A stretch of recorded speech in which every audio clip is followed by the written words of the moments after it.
Bueno, vamos a terminar con el tema de riego, hablando ya del cabezal de riego y de los equipos de filtrado, ¿no? Bueno, los componentes que vamos a encontrar en los cabezales de riego va a depender mucho también de la procedencia del agua, ¿no? Ya puede ser de pozos, puede ser de estanques, puede ser de la red, normalmente, pero bueno, siempre va a depender mucho del agua y de la procedencia del agua, ¿no? Normalmente vamos a tener en cuenta pues que hay que eliminar partículas que pueden causar obturaciones en los emisores, ¿no? En los equipos de filtrado. También hay que dotar de presión adecuada, ¿no? Si vemos que la instalación no tiene suficiente presión, pues hay que instalar equipos de bombeo. Y si ya tenemos, digamos, pues para tratamientos, pues también tendremos que tener en cuenta que debemos tener equipos de fertirrigación o de fertirriego, ¿no? Eh, el equipo de filtrado normalmente es el componente principal de la cabeza o del cabezal de riego, ¿no? Si el agua tiene una gran cantidad de sólidos en suspensión, muchos sólidos, vamos a tener o será necesario efectuar un prefiltrado, ¿no? Sobre todo para separar partículas muy pesadas. Para ello normalmente se utiliza lo que se conoce como hidrociclón, ¿m? Que las va a eliminar por centrifugación. Una vez libre de estas partículas más gruesas, el agua va a pasar por el equipo de filtrado, de donde va a salir lista para la distribución a la red de riego. Los filtros más usuales en un equipo de filtrado van a ser los siguientes. El primero, por ejemplo, que encontramos son los filtros de arena. Normalmente lo que nos van a retener son las partículas orgánicas en suspensión, ¿eh? Y sobre todo las retienen después del paso del agua por una capa de arena o de grava, ¿eh? Cuando están limpios, la diferencia de presión, cuando están limpios los cabezales, o sea, digamos los filtros, perdón, la diferencia de presión entre la entrada y la salida va a estar entre 1 y 3,5 MSA. Cuando el valor alcanza valores entre 5 y 6 MSA, pues se debe de realizar la limpieza de este filtro de arena. Normalmente, ¿cómo realizamos la limpieza de un filtro de arena? La limpieza de un filtro de arena normalmente se realiza invirtiendo el flujo del agua, ¿no?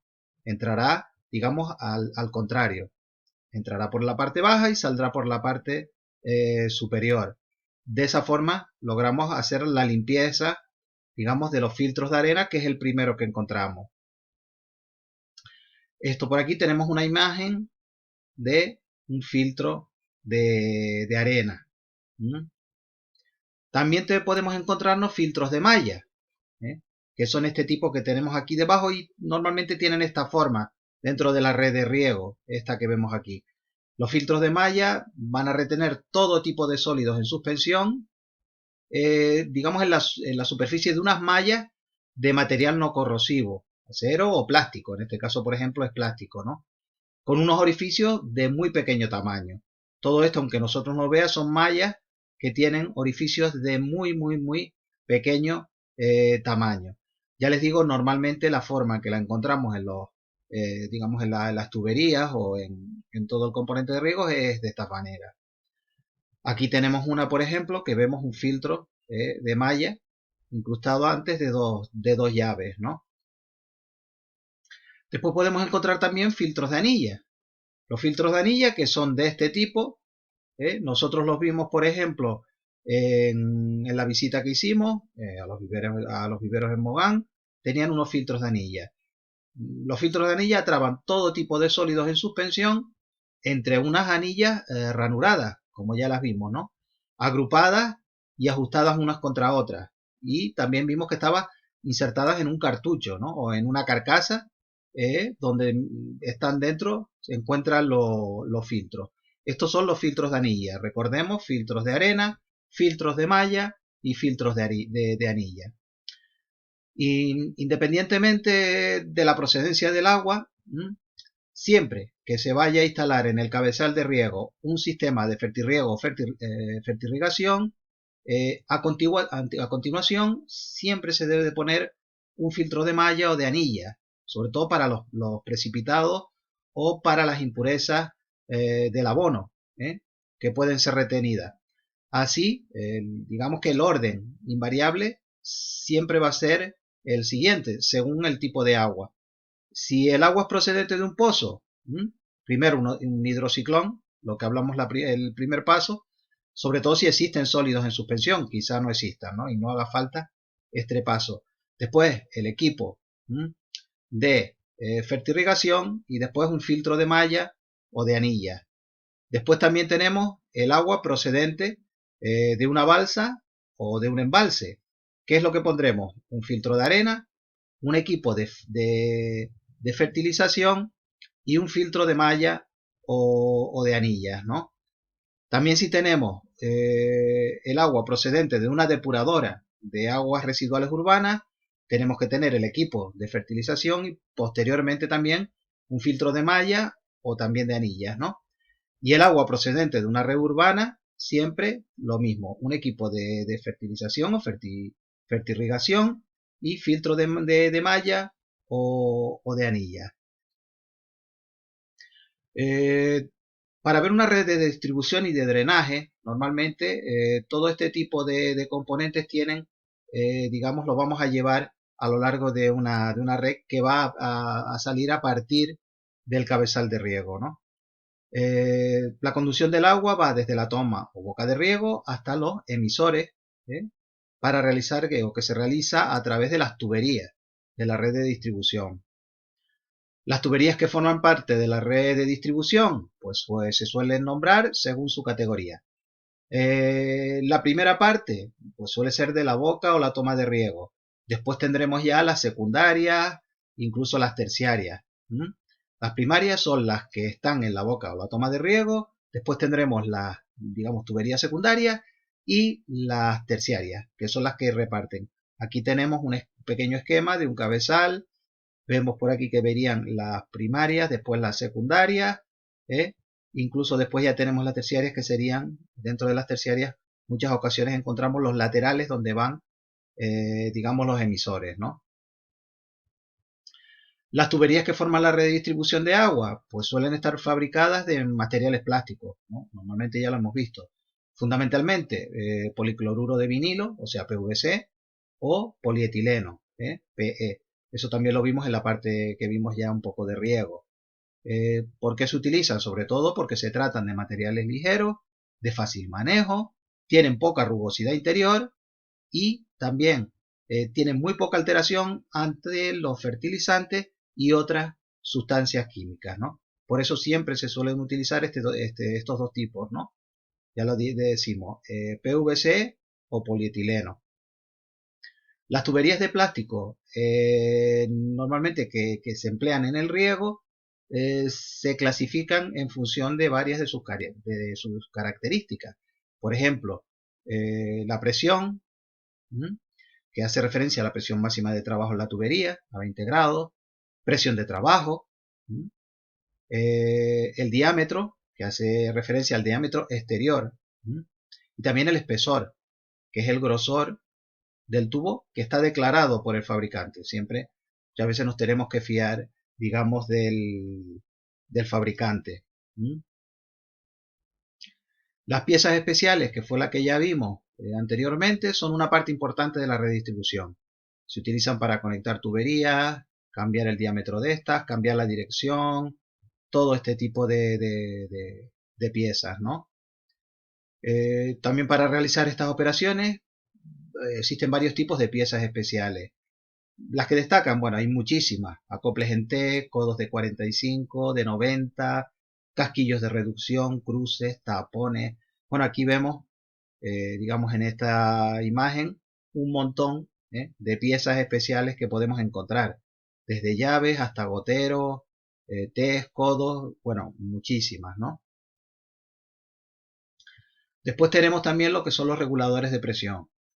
Los reguladores de presión que nos permiten establecer y en parte mantener una presión determinada a partir del punto de red de riego en que se instalan, ¿no?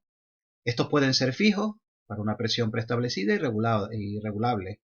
La regulación normalmente se realiza, digamos, lo realiza el usuario. Eh, Aparte de las piezas, encontramos válvulas que se utilizan para controlar el caudal que circula por una tubería, bien abriéndolas y cerrándolas, o dejando un paso intermedio de agua. Normalmente se suelen clasificar en función de su accionamiento.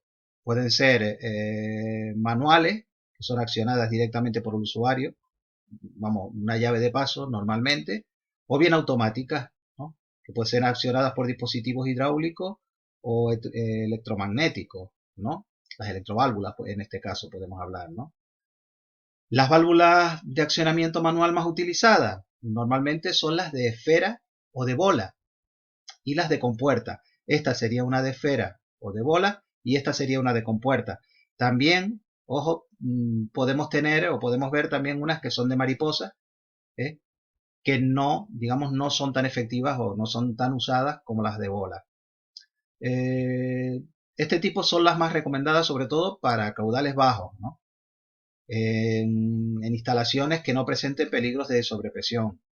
Estamos hablando de las de bola. Las válvulas de compuerta se cierran de una forma más lenta, son más grandes, ¿eh? Y tienen varios giros la llave, ¿no? Son más caras que las de esfera y quizás su uso está menos extendido, ¿no? Sobre todo se recomiendan instalaciones con riesgo pues, de muchas sobrepresiones. Por ejemplo, digamos en una salida de una charca. Estas se utilizan más bien las de compuerta. Las válvulas, digamos, de bola se utilizan cuando ya pasamos, digamos, son para menos presiones.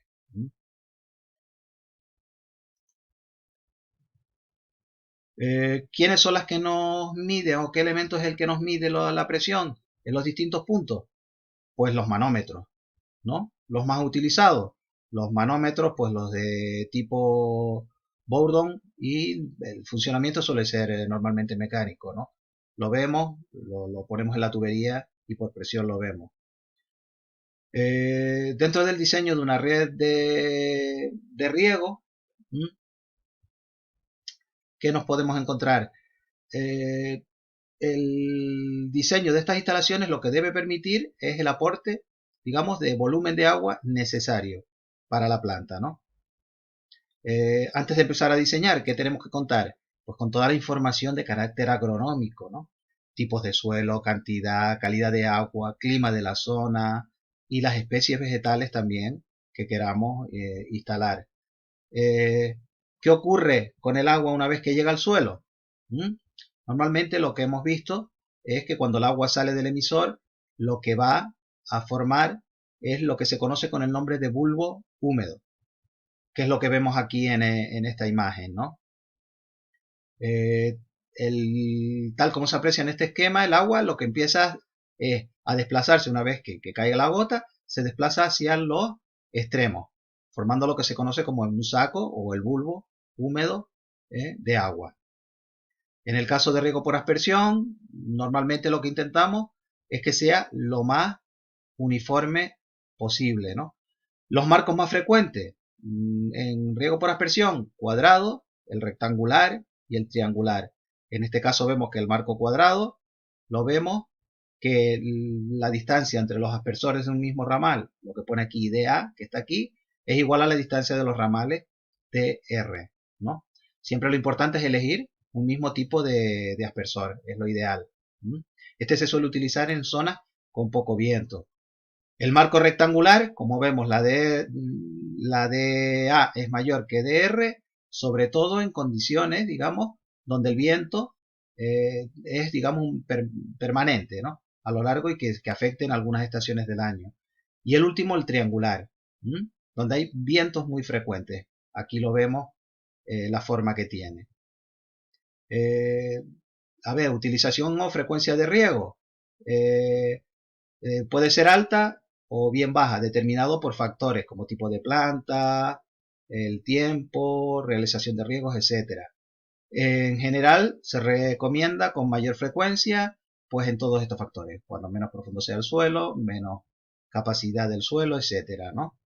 Y con una menor frecuencia, pues cuando no se tenga garantizado el aporte de agua en verano, cuando se desee un buen anclaje de la planta para el suelo y en suelos pesados o con alta capacidad de retención de agua.